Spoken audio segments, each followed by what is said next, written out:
ನಮಸ್ಕಾರ ವೀಕ್ಷಕರೇ, ವಿಜಯ ಕರ್ನಾಟಕ ಪಾಡ್ಕಾಸ್ಟ್ ನೀವು ನೋಡ್ತಾ ಇದ್ದೀರಾ. ಹೃದಯ ಶಸ್ತ್ರಚಿಕಿತ್ಸೆ ಈ ಒಂದು ವಿಚಾರದಲ್ಲಿ ಹೊಸ ದಿಕ್ಕನ್ನೇ ತೋರಿಸಿದಂತಹ, ಇತಿಹಾಸವನ್ನ ಸೃಷ್ಟಿ ಮಾಡಿದಂತಹ ಹೃದಯ ತಜ್ಞರು ನಮ್ಮ ಜೊತೆ ಇದ್ದಾರೆ. ಇವ್ರ ಬಗ್ಗೆ ಏನ್ ಹೇಳೋಣ, ಎಷ್ಟು ಹೇಳಿದ್ರು ಕಮ್ಮಿ ಅಂತ ಹೇಳ್ಬೋದು. ಹೃದಯ ಶಸ್ತ್ರಚಿಕಿತ್ಸೆಯಲ್ಲಿ ಹಲವಾರು ಚಿಕಿತ್ಸೆ ಮಾಡಿದ ಮೊದಲಿಗರು ಅನ್ನೋ ಖ್ಯಾತಿ ಇವ್ರಿಗೆ ಸಲ್ಲತ್ತೆ. Like beating heart surgery, bypass surgery, awake open heart surgery. ಹಾಗೆ 39ಕ್ಕೂ ಹೆಚ್ಚಿನ ವರ್ಷದ ಅನುಭವ ಇವರಿಗಿದೆ. ಹಾಗೆ 30,000ಕ್ಕೂ ಹೆಚ್ಚಿನ ಶಸ್ತ್ರಚಿಕಿತ್ಸೆಗಳನ್ನ ಮಾಡಿದ್ದಾರೆ ಅಂತ ಹೇಳಿದ್ರೆ ಅಮೇಝಿಂಗ್. ನಾವು ತುಂಬಾ ಬ್ಲೆಸ್ಡ್ ಇವರು ನಮ್ಮ ಜೊತೆ ಇರೋದು. ಅವರೇ ನಮ್ಮ ವಿವೇಕ್ ಜವಳಿ ಸರ್. ಪ್ರಸ್ತುತ ನಮ್ಮ ಫೋರ್ಟಿಸ್ ಹಾಸ್ಪಿಟಲ್ನ ಕಾರ್ಡಿಯೋವಾಸ್ಕ್ಯುಲರ್ ಸೈನ್ಸಸ್ನ HOD ಡೈರೆಕ್ಟರ್ ಆಗಿ ಕಾರ್ಯನಿರ್ವಹಿಸ್ತಾ ಇದ್ದಾರೆ. ಅಷ್ಟೇ ಅಲ್ಲ, ಇಂಡಿಯನ್ ಅಸೋಸಿಯೇಷನ್ ಆಫ್ ಕಾರ್ಡಿಯೋವಾಸ್ಕ್ಯುಲರ್ ಮತ್ತು ಥೊರಾಸಿಕ್ ಸರ್ಜನ್ ಫಾರ್ಮರ್ ಪ್ರೆಸಿಡೆಂಟ್ ಆಗಿ, ಹಾಗೆ international society of ಮಿನಿಮಲಿ invasive cardiac surgeons ನ ಫೌಂಡರ್ ಮೆಂಬರ್ ಆಗಿ, ಹೀಗೆ ಸಾಕಷ್ಟು ಸೇವೆಯನ್ನು ಸಲ್ಲಿಸ್ತಾ ಇದ್ದಾರೆ. ಬನ್ನಿ ಅವ್ರ ಜೊತೆ ಮಾತಾಡೋಣ. ನಮಸ್ಕಾರ ಡಾಕ್ಟರ್. ನಮಸ್ಕಾರ. ಖುಷಿ ಆಗುತ್ತೆ ನಿಮ್ಮನ್ನ ನೋಡೋದಕ್ಕೆ. ಎಷ್ಟು ಹೃದಯ ಬಡಿತಗಳನ್ನ ಕಾಪಾಡಿ ಜೀವವನ್ನು ಉಳಿಸ್ಕೊಟ್ಟಿದ್ದೀರಾ doctor. Hats off to you. Thank you. So ಹೃದಯ ಅನ್ನೋದು ತುಂಬಾ ಮುಖ್ಯವಾದದ್ದು. ಒಂದು ಆರೋಗ್ಯನ ಕಾಪಾಡ್ಕೊಳ್ಬೇಕಾಗುತ್ತೆ ಪ್ರತಿಯೊಬ್ರು. ಆದ್ರೆ ಈ ಹೃದಯಕ್ಕೆ ಸಮಸ್ಯೆ ಯಾವ ತರ ಬರುತ್ತೆ ಡಾಕ್ಟರ್? ಈ ಸಮಸ್ಯೆಗಳ ಬಗ್ಗೆ ಏನು ಹೇಳ್ತೀರಾ?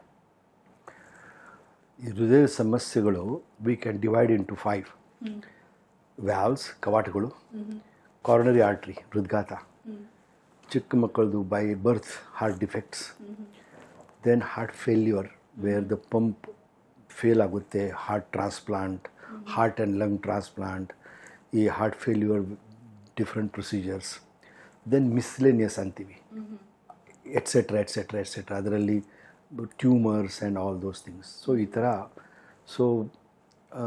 ಕಾರಣಗಳು ವಿವಿಧವಾಗಿದ್ದಾವೆ. ಒಬ್ಬ ವ್ಯಕ್ತಿಗೆ ಈಗ ಸಮಸ್ಯೆ ಸಾಕಷ್ಟು ಕಂಡು ಬರುತ್ತೆ ಹೃದಯದಲ್ಲಿ. ಸೊ ಯಾವ ವ್ಯಕ್ತಿಗೆ ಈಗ ಕೊರೋನರಿ ಆಂಜಿಯೋಗ್ರಾಮ್ ಅಗತ್ಯ ಇದೆ ಅಂತ ಫಸ್ಟ್ ಗೊತ್ತಾಗುತ್ತೆ ಡಾಕ್ಟರ್? ಸೊ ನಾವು ಈಗ ಮಾತಾಡ್ತಾ ಇರೋದು ಕಾರನರಿ ಆರ್ಟರಿ ಡಿಸೀಸ್, ಹಾರ್ಟಲ್ಲಿ ಇರೋ ರಕ್ತನಾಳಿಕೆದು ರೋಗಗಳು. ಅದು because of which heart attack can come. A person can have weak heart, die, need bypass surgery, stents. We are talking about that. So ಈ ಪೇಷಂಟ್ಸ್ಗೆ ಹಾರ್ಟಲ್ಲಿ ಹಾರ್ಟ್ ಅಟ್ಯಾಕ್ ಬರೋದು ಕಾಯಿಲೆ ಆಗಿದೆ, ಪೇನ್ ಬರ್ತಾ ಇದೆ, ಓಡಾಡಿದರೆ ಸ್ವಲ್ಪ ಸಿಂಪ್ಟಮ್ಸ್ ಇದ್ದಾವೆ, ಅವ್ರ ಮಾತು ಕೇಳಿದ ತಕ್ಷಣ ಒಂಥರ ಐಡಿಯಾ ಬರುತ್ತೆ ಅವ್ರಿಗೆ ಈ ಥರ ಇರ್ಬೋದು ಅಂತ. ಸೊ ಇವರಿಗೆಲ್ಲ ನಾವು ಸ್ಕ್ರೀನಿಂಗ್ ಟೆಸ್ಟ್ ಮಾಡ್ತೀವಿ, ಟ್ರೆಡ್ಮಿಲ್ ಟೆಸ್ಟ್, ಈಕೋ. ಬಟ್ ಈಚೆ ಒಂದು ವೆರಿ ಇಂಪಾರ್ಟೆಂಟ್ ಟೆಸ್ಟ್ ಬಂದಿದೆ, CT ಕಾರನರಿ ಕ್ಯಾಲ್ಸಿಯಂ ಸ್ಕೋರಿಂಗ್ ಅಂತ. ಆ ಸ್ಕೋರಿಂಗ್ ಒಂದು 2 ಸೆಕೆಂಡ್ಸಲ್ಲಿ ಮಾಡ್ಬೋದು, ಏನು ರೇಡಿಯೇಷನ್ ಆಗಂಗಿಲ್ಲ. Very good screening test. ಆ ಸ್ಕೋರ್ 0 to 10 ಬಂದರೆ ನಾವು ಏನೂ ಇಲ್ಲ ಅಂತೀವಿ. 10 ಮೇಲೆ ಬಂದರೆ ಬ್ಲಾಕ್ಸ್ ಇದ್ದಾವೆ ಅಂತೀವಿ. ಬಿಲೋ 400 ಇದ್ದರೆ ಮೈಲ್ಡ್ ಬ್ಲಾಕ್ಸ್, ಬರೀ ಮೆಡಿಸಿನ್ಸ್, ಶಿಸ್ತು ಸಾಕು. ಮೋರ್ ದ್ಯಾನ್ 400 ಇದ್ದರೆ ಸೀರಿಯಸ್ ಬ್ಲಾಕ್ಸ್ ಇದ್ದಾವೆ, ಏನಿದೆ ಅಂತ ಪತ್ತೆ ಹಚ್ಚಬೇಕು. ಅಂಥವರಿಗೆ ಸಿಂಪ್ಟಮ್ ಜಾಸ್ತಿ ಇದ್ದಾವೆ, ಟ್ರೆಡ್ಮಿಲ್ ಟೆಸ್ಟಲ್ಲಿ ಚೇಂಜಸ್ ಬರ್ತಾ ಇದ್ದಾವೆ, ಅವ್ರಿಗೆ ನಾವು ಆಂಜಿಯೋಗ್ರಾಮ್ ಮಾಡ್ತೀವಿ. ಆಂಜಿಯೋಗ್ರಾಮ್ ಯಾಕೆ ಮಾಡ್ತೀವಿ? ಟು ನೋ ಎಲ್ಲಿ ಬ್ಲಾಕ್ಸ್ ಇದ್ದಾವೆ, ಯಾವ ರಕ್ತನಾಳಿಕೆಯಲ್ಲಿದ್ದಾವೆ, ಎಲ್ಲಿ ಎಕ್ಸಾಕ್ಟ್ಲಿ ಇದ್ದಾವೆ, ಎಷ್ಟು ಮಟ್ಟಿಗಿದ್ದಾವೆ, ಅದರಿಂದ ಹಾರ್ಟ್ ಅಟ್ಯಾಕ್ ಬರೋದು ಚಾನ್ಸ್ ಇದ್ದಾವೆ ಇಲ್ಲ, ಬರೋವು ಇದ್ದರೆ ಯಾವಾಗ ಬರ್ತದೆ, ಬೇಗ ಅಥವಾ late, when it comes small or big ಇದ್ದರೆ ಹೌ ಟು ಪ್ರಿವೆಂಟ್. ಇವೆಲ್ಲ ಉತ್ತರಗಳು ಅದರಲ್ಲಿ ಸಿಗ್ತವೆ. 100% ಸಿಗ್ತವೆ. Means there no could be may be ಉಳೋದಿಲ್ಲ. ಆಂಜಿಯೋಗ್ರಾಮ್ ಅಂದರೆ ಏನು? ಹಳೆ ಕಾಲದಲ್ಲಿ ನಾವು 1 or 2 days ಅಡ್ಮಿಟ್ ಮಾಡಿ ಇಲ್ಲಿಂದ ಟ್ಯೂಬ್ ಹಾಕಿ ಹಾರ್ಟ್ ಒಳಗಡೆ, and it used to be painful. ಭಾಳ ದೊಡ್ಡ ಪ್ರೊಸೀಜರ್ ಇತ್ತದು. ನಾವು it has become very simple. ಇಲ್ಲಿಂದ ಒಂದು ಇಂಜೆಕ್ಷನ್ ಮಾಡ್ತೀವಿ ಕೈಯಿಂದ, ಅದರ ಮೂಲಕ ಒಂದು ಕ್ಯಾಥೆಟರ್ ಒಳಗಡೆ ಹಾಕ್ತೀವಿ. ಈಚ್ ಕಾರ್ನರಿ ಆರ್ಟ್ರೀಸಲ್ಲಿ ಕ್ಯಾಥೆಟರ್ ಇಂಟ್ರೊಡ್ಯೂಸ್ ಮಾಡಿ ಡೈ ಇಂಜೆಕ್ಟ್ ಮಾಡ್ತೀವಿ. ಆ ಡೈ ರೇಡಿಯೋ ಒಪೇಕ್, ಎಕ್ಸ್ರೇನಲ್ಲಿ ಕಾಣುತ್ತೆ, ಅದ್ರದ್ದು ಎಕ್ಸ್ರೇ ವಿಡಿಯೋ ಫಿಲ್ಮ್ ತಗೊಳ್ತೀವಿ. ಎಲ್ಲ ರಕ್ತನಾಳಿಗಳು ಕ್ಲೀನಾಗಿ ಕಾಣ್ತವೆ. And then we can see blocks, where are they, what are they, ಅದೆಲ್ಲ ಗುರುತಾಗಿ then we can make a decision ಯಾವ ಥರ ಇವರಿಗೆ ಟ್ರೀಟ್ಮೆಂಟ್ ಮಾಡಬೇಕು ಅಂತ. Suppose blocks are mild, then ಯಾವ ಪ್ರೊಸೀಜರ್ ಬೇಕಾಗಿಲ್ಲ. ಈ ಕಾಲಲ್ಲಿ ನಾವು in the present situation wonderful medicines are available. ಶಿಸ್ತು ಅಂದರೆ ಡಯಟ್, ಎಕ್ಸರ್ಸೈಸ್, ಪ್ರಾಪರ್ ಬಿಸಿಲು, these that entire proper lifestyle, discipline lifestyle throughout life, ಮತ್ತು medicines, they can be treated. So surgery ಅಗತ್ಯ ಇರಲ್ಲ ಆಗೋಗ್ತಿಲ್ಲ. Suppose blocks are tight, a tight block may be there are 3 ರಕ್ತನಾಳಿಕೆಗಳು ಹಾರ್ಟಲ್ಲಿ. ಈ ರಕ್ತನಾಳಿಕೆಗಳು ಏನು ಮಾಡ್ತವೆ? ಶುದ್ಧ ಆಗಿರೋದು ರಕ್ತ ತಗೊಂಡು ಹಾರ್ಟ್ ಮಸಲ್ಸ್ಗೆ ಸಪ್ಲೈ ಮಾಡ್ತವೆ, ಫ್ಯೂಯಲ್. ಈ ರಕ್ತದಲ್ಲಿ ನಾವು ಉಸಿರಾಡಿರೋದು ಆಕ್ಸಿಜನ್, ತಿಂದಿರೋದು ಊಟ ರಕ್ತದಲ್ಲಿ ಹೋಗಿ ಹಾರ್ಟ್ ಮಸಲ್ ಸೆಲ್ಸ್ಗೆ ಸಪ್ಲೈ ಮಾಡ್ತವೆ. ಓಕೆ. ದಿ ಊಟ ಮೈಯಲ್ಲಿ ಫಸ್ಟ್ ಮೆಟಾಬಲೈಸ್ ಆಗುತ್ತೆ ಲಿವರಲ್ಲಿ. It get transformed into a organic chemical energy bond, adenosine triphosphate ಅಂತೀವಿ. ಈ ಎನರ್ಜಿ ಬಾಂಡ್ ಈ ಆಕ್ಸಿಜನ್ ಫ್ಲೋ ಆಗಿ ಪ್ರತಿ ಮಸಲ್ ಸೆಲ್ಗೆ ಸಪ್ಲೈ ಮಾಡುತ್ತೆ. ಪ್ರತಿ ಮಸಲ್ ಸೆಲ್ ಕೋರಲ್ಲಿ nature has kept a wonderful nano mini furnace, ಮೈಟೋಕಾಂಡ್ರಿಯಲ್ಲಿ ಥಿಂಗ್ಸ್ ಕ್ಯಾನ್ ಬರ್ನ್. ಸೊ ಈ ಎನರ್ಜಿ ಬಾಂಡ್ ಅಲ್ಲಿ ಹೋಗಿ ಆಕ್ಸಿಜನ್ ಕ್ಯಾಟಲಿಸಮಿಂದ ಬರ್ನ್ ಆಗುತ್ತೆ ಅಲ್ಲಿ, ಲೈಕ್ ಕೋಲ್ಸ್. ಅದರಿಂದ ಏನು ಎನರ್ಜಿ ಬರುತ್ತೆ, ಊರ್ಜೆ ಬರುತ್ತೆ. ಆ ಊರ್ಜೆ ಮೇಲೆ ಪ್ರತಿ muscle cell will contract relax. crores and crores of muscle cell contract relaxing, heart will pump mightily. 5 liters of purified blood per minute pump ಆಗಿ ಬಾಡಿಗೆ ಹೋಗುತ್ತೆ. 14 trillion cells of the body will be nourished. ನಾವು ಜೀವಿತ ಆಗಿರ್ತೀವಿ, strong ಆಗಿರ್ತೀವಿ. ಈ ಆರ್ಟ್ರೀಸಲ್ಲಿ blocks ಬಂದರೆ ಅದರಲ್ಲಿಂದ heart attack ಬರ್ತದೆ. ಆಗಬಾರ್ದು ಅಂತ ಏನಾರು ಮಾಡಬೇಕು. If the block is single and tight or may be double and tight, short, easy, then stents ಹಾಕ್ಬೋದು. Stent is very easy nowadays. Just 2 days in the hospital, almost no risk now. And ಯಾವ ಥರ block ಇದ್ದರೂ ಕೂಡ ನಾವು dilate ಮಾಡಿ stent ಹಾಕ್ಬೋದು. ಅದರಲ್ಲಿ calcium ಇದೆ. ಈವನ್ ಅದನ್ನು ಡ್ರಿಲ್ ಮಾಡಿ ಓಪನ್ ಮಾಡ್ಬೋದು. There are certain cases where ಲೇಸರ್ಲಿಂದ ನಾವು ಕ್ಲಿಯರ್ ಮಾಡ್ಬೋದು. ಸ್ಟೆಂಟ್ಸ್ ಹಾಕ್ತೀವಿ. ಸಪೋಸ್ ಈ ಎಲ್ಲ ಕಡೆ ಬ್ಲಾಕ್ಸ್ ಬಂದಿದ್ದಾವೆ, all the 3 arteries, all main arteries, correct. ಅಲ್ಲಿ ನಾವು ಸ್ಟೆಂಟ್ ಹಾಕಕ್ಕೆ ಹೋದರೆ ಈ ಸ್ಟೆಂಟ್ ಜಾಸ್ತಿ ದಿವಸ ಉಳಿಯೋದಿಲ್ಲ, ಫೇಲ್ ಆಗ್ತವೆ. ಸೊ ಅವ್ರನ್ನ ಆಪ್ರೇಷನ್ ಮಾಡಬೇಕು, ಬೈಪಾಸ್ ಸರ್ಜರಿ ಮಾಡಬೇಕು. ಬೈಪಾಸ್ ಸರ್ಜರಿ ಮಾಡಬೇಕಂದ್ರೆ ಏನು, ಅಲ್ಲಿ ಬ್ಲಾಕ್ ಇದೆ, ಆಚೆ ರಕ್ತ ಹೋಗಬೇಕಾಗಿದೆ. ಸೊ ಮೈಯಿಂದ ಯಾವುದಾದ್ರು ಒಂದು ಬೇರೆ ರಕ್ತನಾಳಿಕೆ ತೊಗೊಂಡು ಈಚೆ ಆಚೆ ಜೋಡಿಸ್ಬಿಡ್ತೀವಿ. ಈಗ what is the current strategy, what is good, what is latest is don't take out veins from the legs but put arterial grafts. ಈಗ ಯಾರಿಗೆ ನಾವು ಬೈಪಾಸ್ ಮಾಡ್ತೀವಿ ಅವರಿಗೆ ತುಂಬ ಜಾಸ್ತಿ ಬೈಪಾಸಸ್ ಬೇಕು, ಎಲ್ಲ ಕಡೆ ಬ್ಲಾಕ್ಸ್ ಇರ್ತವೆ. ಸೊ ಒಂದು artery from the back of the breast bone, internal mammary artery ಅಂತೀವಿ, ಲೆಫ್ಟ್ ಸೈಡ್, ರೈಟ್ ಸೈಡ್. ಇನ್ನೂ ಜಾಸ್ತಿ ಬ್ಲಾಕ್ಸ್ ಇದ್ದಾವೆ, we may take arteries from the hand, radial artery. ಈ ರೇಡಿಯಲ್ ಆರ್ಟ್ರಿ ಫುಲ್ ಕಟ್ ಮಾಡೋದು ಬೇಕಾಗಿಲ್ಲ, we can take it endoscopically, video ಕ್ಯಾಮೆರಿಂದ.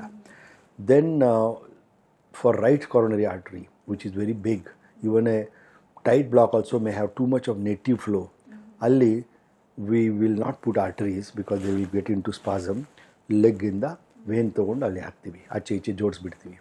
ಆ ಜೋಡಿಸೋದು we do it by hand. It is by a very fine filament of plastic, it's called polypropylene. ಅದರಿಂದ ಜೋಡಿಸ್ತೀವಿ. It has become a very standard procedure. All surgeons are extremely good in India about it. In my opinion, if I look at the whole world, I would say some of the best coronary surgeons are in India.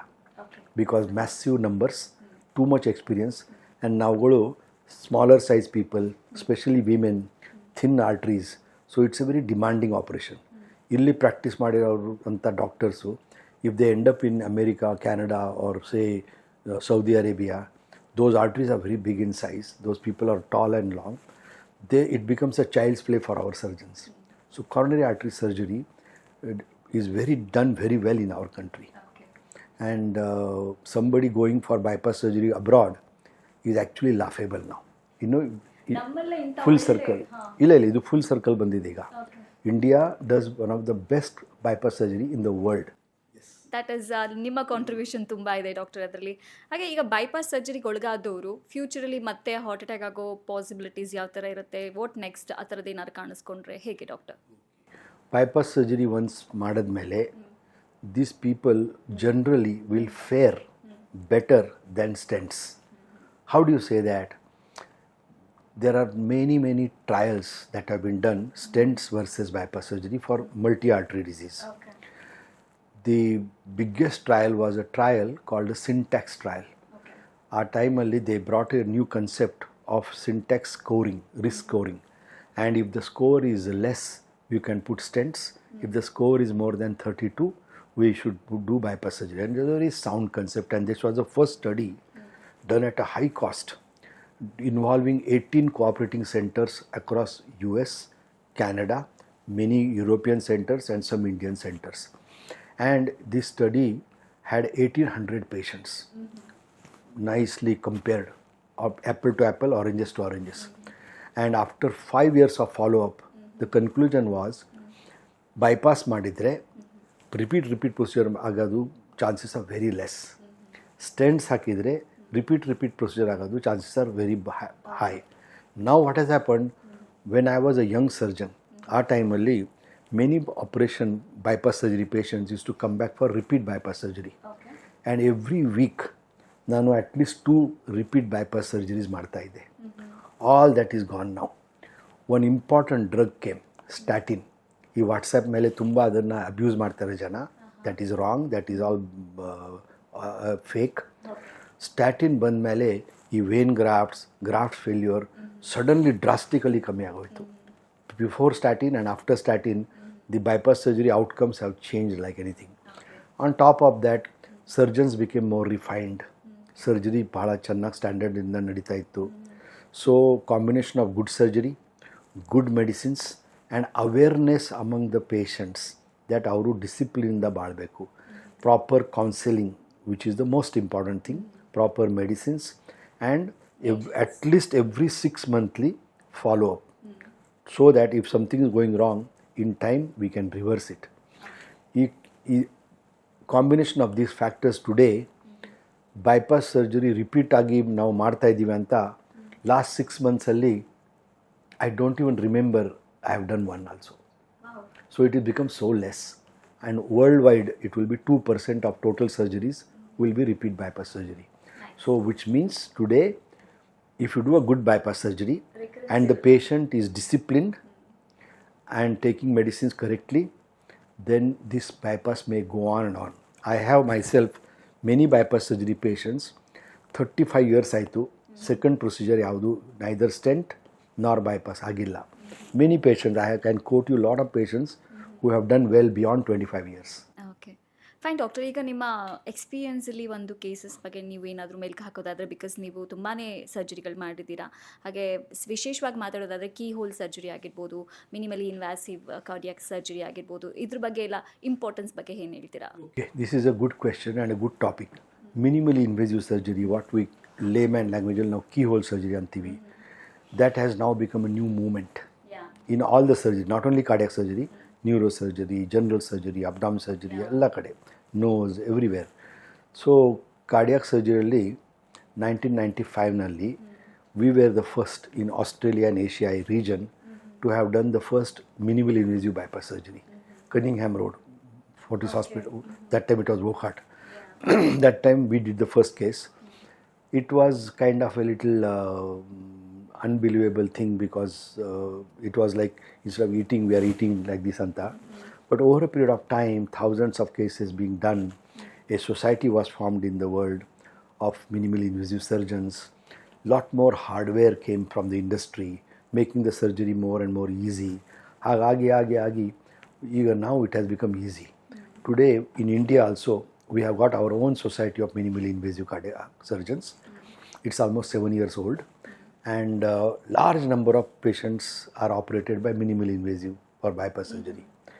In a way, if you look at India, ನಮ್ಮ city Bangalore, we could call it as the capital of keyhole heart surgery of India, because every surgeon here is now become expert in Bangalore in doing keyhole surgeries, and some of them are doing excellent work.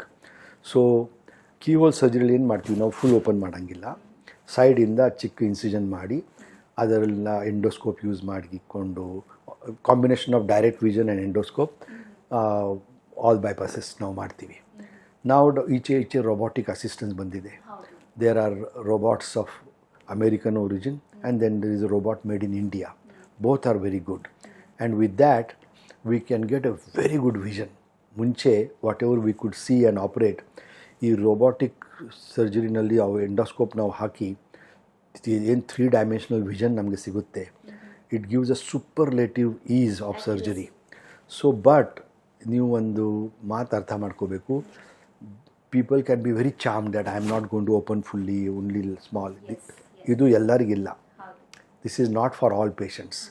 So patients in whom the arteries are good in size, too many bypasses are not required, ಅವ್ರಿಗೆ ಇದು ಮಾಡ್ತೀವಿ. ಅಂದರೆ in a average surgeon's hand who has got a average experience, I would say out of 100, 30 to 40 minimally invasive, 60 or little more could be open surgery. Okay. But the results are quite good.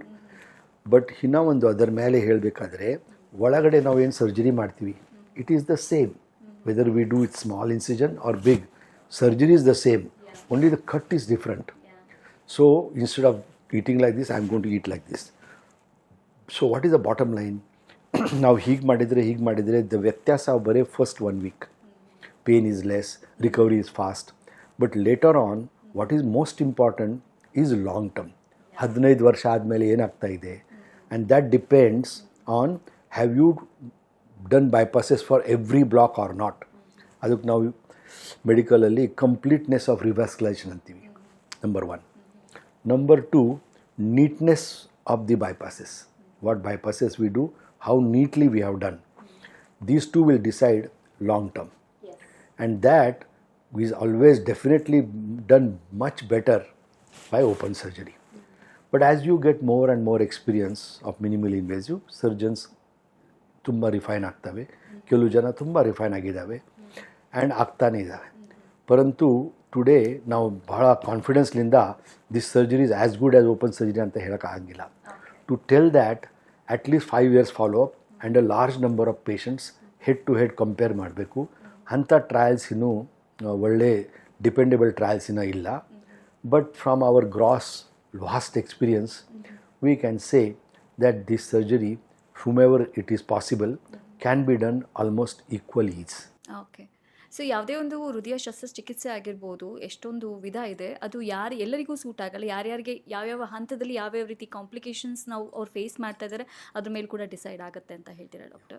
So what is the risk in a given patient of bypass surgery ಅಂತ ನಿಮ್ಮ ಪ್ರಶ್ನೆ.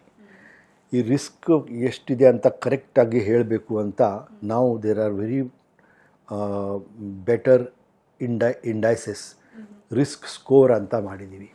American system of risk scoring, European system of risk scoring. So somebody's risk is this much, somebody's risk is this much, somebody's risk is this much. Accordingly, we can tell the family that how bad is the risk, and then our personal experience. Unlike angioplasty, stenting or other procedures, heart surgery alli there are many variables. Biggest variable, unfortunately, is the surgeon and his skill. That is still not gone. But on average, we can very quite accurately risk scoring ಮಾಡಿ ಯಾರಿಗೆ ಎಷ್ಟು risk ಇದೆ ಅಂತ ಹೇಳ್ಬೋದು. Okay, fine doctor. ಈಗ ಹೃದಯ problem ಅಂತ ಬಂದಾಗ ನಾವು ಜನರಲಿ ಸ್ಪೀಕಿಂಗ್ ಯಂಗ್ಸ್ಟರ್ಸಲ್ಲೇ ಜಾಸ್ತಿ ಕಾಣಿಸ್ಕೊಳ್ತಾ ಇದೆ. ಇದಕ್ಕೆ ಏನು ಹೇಳ್ತೀರಾ ನಮ್ಮ ಯೂತ್ಸ್ಗೆ? ನಿಮ್ಮ ಒಂದು ಕಿವಿ ಮಾತು ಯಾಕೆ ಬರ್ತಾ ಇದೆ, ಅವ್ರ ಲೈಫ್ ಸ್ಟೈಲ್ಗೆ ಏನು ಹೇಳ್ತೀರಾ? ಇದರಲ್ಲಿ 2 ಭಾಗಗಳು, ಒಂದು ರಿಯಲ್, ಒಂದು ಫಾಲ್ಸ್. ಫಾಲ್ಸ್ ಏನು, ಮುಂಚೆ ಏನಾಗ್ತಾ ಇತ್ತು, ನಮ್ಮ ಹತ್ರ ತಾಲೂಕಾ ಲೆವೆಲ್, ಡಿಸ್ಟ್ರಿಕ್ಟ್ ಲೆವೆಲ್ ಅಷ್ಟು ಇನ್ವೆಸ್ಟಿಗೇಷನ್ ಫ್ಯಾಸಿಲಿಟೀಸ್, ಮೆಡಿಕಲ್ ಸೌಲಭ್ಯ ಇದ್ದಿಲ್ಲ. ಇವತ್ತು ಹಾಗಿಲ್ಲ. Look at Karnataka, most of the bigger talukas also have got cath labs, ಎಲ್ಲ ಸೌಲಭ್ಯ ಇದೆ. So diagnosis suddenly has become very accurate. So ನಾವುಗಳು ಯಾವ ಕೇಸ್ ಮಿಸ್ ಮಾಡ್ತಾ ಇಲ್ಲ. That is why suddenly it looks like too many people are having this problem, even in young age, whom we missed. And we were so sure that women will not have, young people will not have, but we are now spotting them. ಎರಡನೇದು real. Real is because of increasing stress, changing life style. ನಮ್ಮದೇ ಒಂದು life style ಇತ್ತು which was evolved over centuries in India. Indian life style it was perfect. Last 75-100 ಇಯರ್ಸಲ್ಲಿ ನಾವೆಲ್ಲ ಅದನ್ನು ಚಿನ್ನ ವಿಚಿನ್ನ ಮಾಡಿಬಿಟ್ಟಿದ್ದೀವಿ. And our lifestyle has changed. The kind of food that we eat, what we drink, what we breathe, everything is now not the best. And then the stress. There is the corporate industries and private jobs have brought a very different kind of stress. And a combination of all this and smoking, pollution is disa, it can cause heart problem anta gurtidilla. Now we know there are many papers coming, good quality papers, that pollution in Bangalore, Bombay, Delhi, how they can contribute to heart disease. That also we know. So there is a real rise of incidence, and also there is another new monster, inflammation. ಇದು ಮುಂಚೆ ಗುರ್ತಿದ್ದಿಲ್ಲ. ಸೊ inflammation also is caused in the younger people. Then there are certain exotic problems that can be caused by drugs.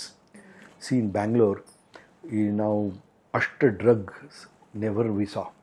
Today, Bangalore is one of the major cities with drug problem, and that also can create coronary artery problems. So ಈ ಹಲವಾರು ಕಾರಣದಿಂದ in youngsters we are seeing more and more heart attacks and requiring stents, bypasses. We see more and more patients of that kind. Okay, ಈಗ ಹೃದಯನ ನಾವು ಚೆನ್ನಾಗಿ ನೋಡ್ಕೊಳ್ಬೇಕು doctor, ಹೃದಯನ ಸ್ವಾಸ್ಥ್ಯವಾಗಿ ನೋಡ್ಕೊಳ್ಬೇಕು ಅಂತ ಹೇಳಿದ್ರೆ ನಿಮ್ಮಿಂದ ಕಿವಿ ಮಾತು ನಮ್ಮ ಜನಕ್ಕೆ. ಸಿ, ಪ್ರಿಂಟ್ ಮೀಡಿಯಾ, ಇಲೆಕ್ಟ್ರಾನಿಕ್ ಮೀಡಿಯಾದಲ್ಲಿ ಎಷ್ಟು ಸರಿ ಡಿಸ್ಕಷನ್ ಆಗಿದೆ, repeat all hospitals also are doing programmes.